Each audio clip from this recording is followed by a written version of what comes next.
ఈరోజు డిసెంబర్ 7, 2024 మొదటి సంవత్సరం పూర్తి చేసుకుంటున్న సందర్భంలో మీ ఆశీర్వాదంతో నల్గొండ జిల్లాలో 12 అసెంబ్లీలలో 11 గెలిపించి 2 పార్లమెంట్లలో కుందూరు రఘువీర్ గారిని చామల కిరణ్ రెడ్డి గారిని పార్లమెంటు సభ్యులుగా అత్యధిక మెజారిటీ దక్షిణ భారతదేశంలోనే అత్యధిక మెజారిటీని ఇవ్వడం ద్వారా ఈ నల్లగొండ గడ్డ మీద 3 రంగుల జెండానే ఎగురుతుంది.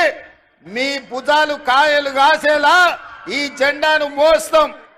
అవసరమైతే ఊపిరైనా వదులుతాం, కానీ కాంగ్రెస్ పార్టీ జెండాను వదలము అని నిరూపించిన వీర సైనికులు కాంగ్రెస్ పార్టీ కార్యకర్తలు ఈ నల్లగొండ గడ్డ మీద ఉన్నారు.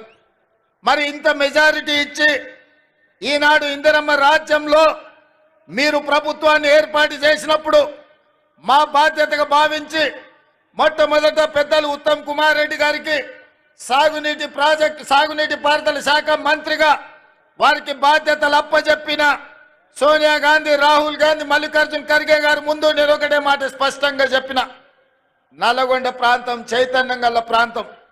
నల్గొండ ప్రాంత ప్రజలు చాలా మంచి వాళ్ళు. మంచిగా ఉన్నంతసేపు, వాళ్ళ మంచి కోరుకున్నంతసేపు మనకు అండగా నిలబడతారు. ఎప్పుడైతే వాళ్లకు మన పట్ల అనుమానం వచ్చినా వాళ్ళ అభివృద్ధిని అడ్డుకుంటే బండకేసి కొడతారు నల్గొండ జిల్లా ప్రజలని చెప్పడం ద్వారా